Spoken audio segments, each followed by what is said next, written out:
ధన్యవాదాలు అధ్యక్ష. రాష్ట్ర వ్యాప్తంగా ఉన్న సుమారుగా 50 లక్షల మంది వాల్మీకి బోయలను ఎస్టీ జాబితాలో చేర్చాలన్న అంశాన్ని మీ దృష్టికి తీసుకొస్తున్నాను అధ్యక్ష.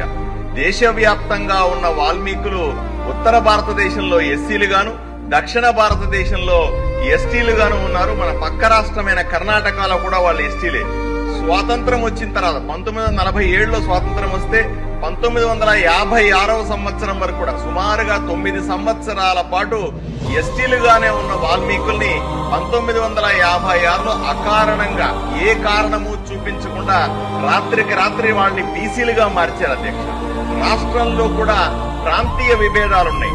ఉత్తరాంధ్ర గోదావరి జిల్లాల వరకు కూడా వాల్మీకులంతా ఎస్టీలుగా ఉంటే విజయవాడ నుంచి రాయలసీమ ప్రాంతంలో అత్యధికంగా ఉన్న వాల్మీకులందరూ కూడా బీసీలుగా పరిగణించబడతా ఉన్నారు.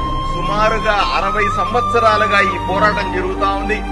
ఎవరు అధికారంలోకి వచ్చినా సరే వాళ్ళని అభ్యర్థించుకుంటున్నాం, వాళ్ళని రిక్వెస్ట్ చేస్తా ఉన్నాం. ఎన్నికల ముందు హామీలు, ఎన్నికల తర్వాత ఏదో ఒక తూతూ మంత్రంగా ప్రతిపాదన అశాస్త్రీయంగా కేంద్రానికి పంపించడం, అక్కడ ఒప్పుకోకుండా వెనక్కి రావడం జరుగుతుంది తప్ప న్యాయం జరగట్లేదు. 2017 సంవత్సరం డిసెంబర్ 2వ తారీఖున ఇదే శాసనసభ గౌరవ ముఖ్యమంత్రి గారి చంద్రబాబు నాయుడు గారి నాయకత్వంలో తీర్మానం చేసి రాష్ట్ర వ్యాప్తంగా ఉన్న వాల్మీకులు ఎస్టీలుగా చేర్చాలనే ప్రతిపాదన పంపింది. గత ప్రభుత్వం కూడా అశాస్త్రీయంగా పంపడం వల్ల ఈ పని జరగలేదు. ఇప్పుడు డబుల్ ఇంజన్ సర్కార్ ఉంది. నరేంద్ర మోదీ ప్రభుత్వం ఈ రోజు ఈ సమస్యను పరిష్కరించడానికి సిద్ధంగా ఉంది అధ్యక్ష.